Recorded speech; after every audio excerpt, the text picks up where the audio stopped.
Hey guys, what's up? It's Eunice and welcome back to my channel. As you can see from the title of the video, we are going to unbox the new Louis Vuitton Multipochette bag, purse, crossbody, whatever you want to call it. So yeah, before I start this video, I just want to do a quick disclaimer. This is not mine. This is actually a bag that my sister asked me to buy, but I originally wanted to buy this bag, pero I just couldn't justify the fact that everybody's selling it at a much higher price than the retail price now because it's sold out in all Louis Vuitton stores.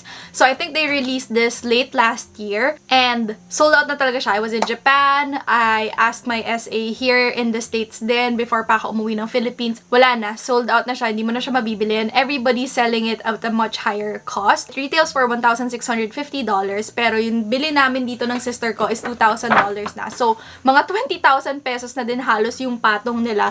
So, I couldn't justify that just yet because madami pa akong pinag-iipunan. I just bought my own apartment in the Philippines. So, ang dami ko pang ginagastos. Pero, siguro kung hindi ako bumili ng apartment, baka bumili na ako ng bag. Pero, bag lang naman yan eh. But anyway, we first saw this kasi early last year, mga spring last year ko siya una nakita. My sister and I joined this Louis Vuitton Facebook group. Hindi siya group by Louis Vuitton ha. Louis Vuitton fans lang siya talaga na nagpo-post sila doon ng mga upcoming styles, upcoming releases, mga limited edition, mga ganyan. So, nakita na namin siya. And doon pa lang, sabi namin ni ate, oh, sobrang ganda, gusto ko. Tapos, meron pa siyang version. Ito kasi yung khaki na version niya, yung unbox ko for you guys. Meron siyang isang version, yung strap niya is baby pink. So, katerin na niya yung wallet ko na rose ballerina. Anyway, so yun, doon namin siya unang nakita. And like I said, I've been looking for the bag. Pero ayokong magbayad ng naka-markup na bag na binili lang ng isang reseller. Pero yung ate ko, medyo, alam mo siya, medyo mas gastadora siya kaysa sa akin. So, bumili siya. And ako yung nakahanap nito, dun din sa group. Madami nagre-resell doon. 1,900, 2,000, 2,000. I think the pinakamahal na nakita ko, parang 2,400 niya binibenta, which is like 50,000 pesos more than the retail price. And ganun talaga eh, pag mga limited edition, sobrang nagagawa nila ng markup. Lalo na ngayon, madaming bloggers and influencers na gumagamit ng bag nito. Anna Kai has this bag. Tony Sia has this bag. I think si did Hazel King also get the Multipochette? I can't remember. Pero ang daming influencer na gumagamit din ng bag na to. For me, hindi ko ma-justify na babayad ka ng 20,000 pesos more than what it's supposed to be just because uso siya. Yun nga lang. Gusto ko talaga siya noong una kasi style ko siya. Mahilig ako sa maliliit na bag tapos multipochette siya. I'm gonna show you guys later kung what I mean by bakit feeling ko perfect bag siya for me. Yun lang. Halos 100,000 pesos na siya. Madami nang mararating yung 100,000 pesos ko and right now, hindi siya yung priority ko. But I know na since madami nang may gusto ng bag na to, makakatulong na ipakita ko sa inyo kung tingin nyo ba worth it or mag-work ba sa inyo tong bag na to. Is it for you talaga or is it just a trend? I honestly, ang dami kong dada, no? Hindi ko na lang ipakita yung bag. Merong Prada version nung Multipochette. I think it's the re-edition na Hobo. And I saw that in Japan. It was actually the purse that I was gonna buy. Kaso, it's only 55,000 pesos lang siya lalabas. Retail value niya is 65,000. May nagre-resell na din nun for 75,000 pesos here sa States.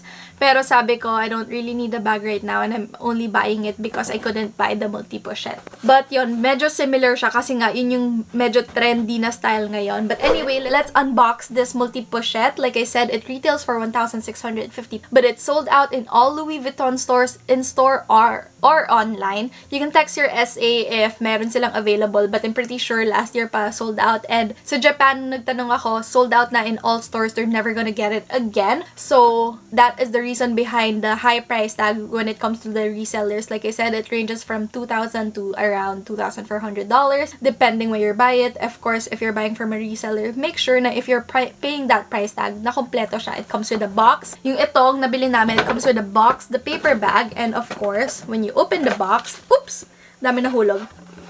Naka-ribbon to originally, tinanggal ko lang. It comes with all the dust bags as well. Care cards and receipts are also in this purchase. So, if you're buying something that's brand new na binili nyo sa reseller, make sure na andun lahat. Kasi, if you ever decide to resell a bag, like especially a Louis Vuitton bag, mas mataas yung value niya when it comes with the entire package. Yung box, yung cards, the dust bags, everything talaga. But anyway, the Multipochette has 3 little pouches. Meron yung largest, yung medium, at saka yung little coin purse. So, everything comes in its own separate dust bag, which is really nice. Kaya nakikita nyo talaga sa dust bag na pupunta yung binabay nyo. Char. But anyway, like I said, itong nabili namin, this is the khaki version which has an olive green strap right here. And I'm going to put this down para lalo kong mapakita sa inyo yung strap niya.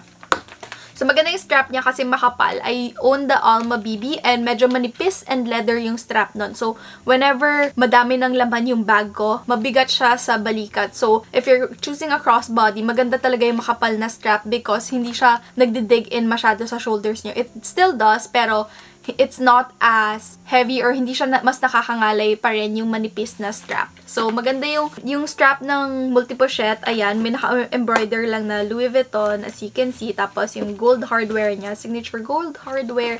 And then, yung little hooks niya for the bag. Ayan, nakalagay din Louis Vuitton. Tapos, yung little, yung nagko-connect dun sa hardware and dun sa what do you call this? Fabric na strap, I forget what you call it, is a vaqueta leather lang. Be very careful if you're using this. Huwag niyo siya mababasa kasi nagkaka-watermark siya. So, yan yung minsan nakikita nyo, honey patina na yung color pag medyo darker na siya. It's because habang tumatagal and na-expose siya sa sun, lalo siyang nagdo-darken. So, that is the strap. And then, let's go and open the first pochette. This is the largest one right here. So, it comes in the monogram. And it just has your signature Louis Vuitton tag right there. Tapos, you can connect your straps on this side.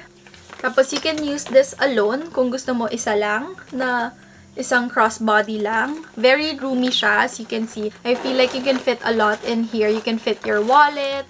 Dapat pala hindi ko muna siya nilagay. But anyway, nga pala, ako kasi when I store my bags, I use this parang inflated bags kasi hindi siya nangangamoy compared to yung mga paper na materials. So, ayan, tanggalin natin yung stuffing. So, this is what the inside looks like. Tapos, meron din siyang little pocket right here. So, pwede siya pang cards or cash. Pero, ayan. So, I use an iPhone 10 with a pop socket and it fits perfectly in here with lots of room pa for your wallet. Very roomy tong large na pochette.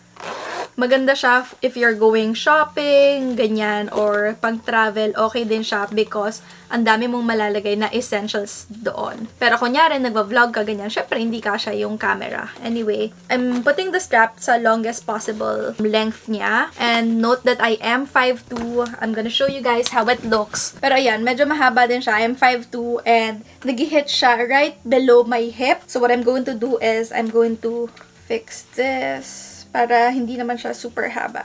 Yun din yung maganda sa strap niya. Very adjustable siya. So if you're shorter, of course, ayan, perfect na. Like I said, I'm 5'2", and I just adjusted the strap and perfect.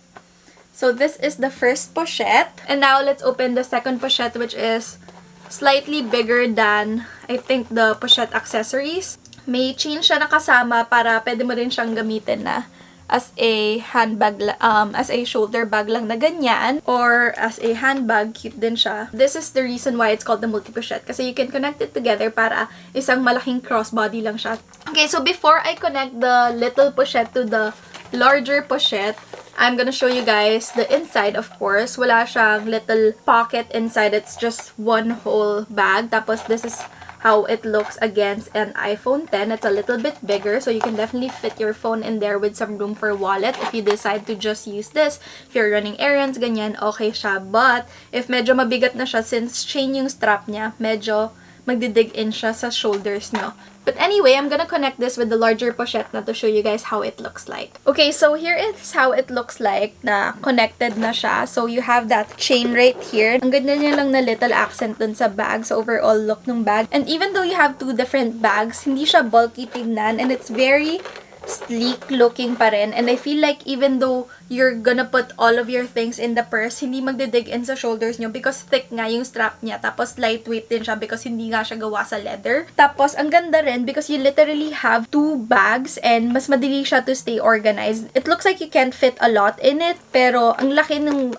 larger pochette. So maganda siya if you're traveling, kasha yung passport dito, your wallet, phone, AirPods, yung mga essentials talaga, perfect na siya. You really don't want to bring too much then because when you're traveling, it will definitely weigh you down, especially if you're doing a lot of walking. But anyway, the last part of this multi-pochette is the coin purse, which also came in its own dust bag. So this is what you'll connect naman here. Tapos maganda to kapag nagta-travel ka kasi kunyari, coins ganyan, especially nung nasa Japan kami, din ko talaga naisip to kasi pag nagtitrain kami sa Japan, coins yung ginagamit namin. So, di ba ang dali na naka-separate na yung coin purse mo dito.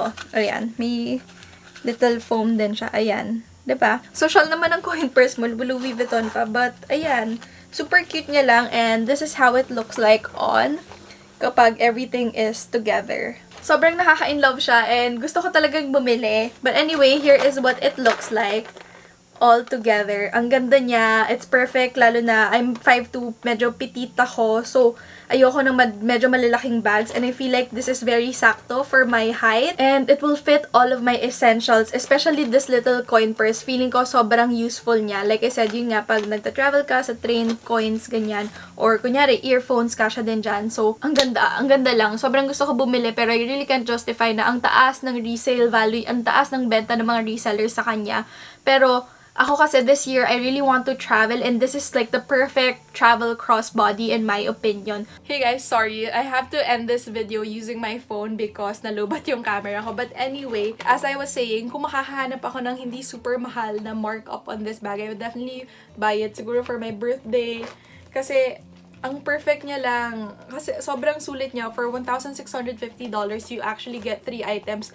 Honestly, 2 bag yung makukuha mo sa kanya. I feel like this is the pinakasulit na Louis Vuitton crossbody that you can buy. So yeah, that is everything that I have to say in this video. Like I said, this is my sister's bag, pero it's something that I'm also interested in. So kung makahanap pa ako ng magandang deal sa reseller niya, then I would definitely buy it because I am just so in love. But I would go for the pink strap naman kasi mas character ko yung pink. But anyway, that is everything that I have to say. I hope you found this video helpful, and if you like it, don't forget to give it a thumbs up. Once again, it's Eunice. I'll see you guys next time. Bye!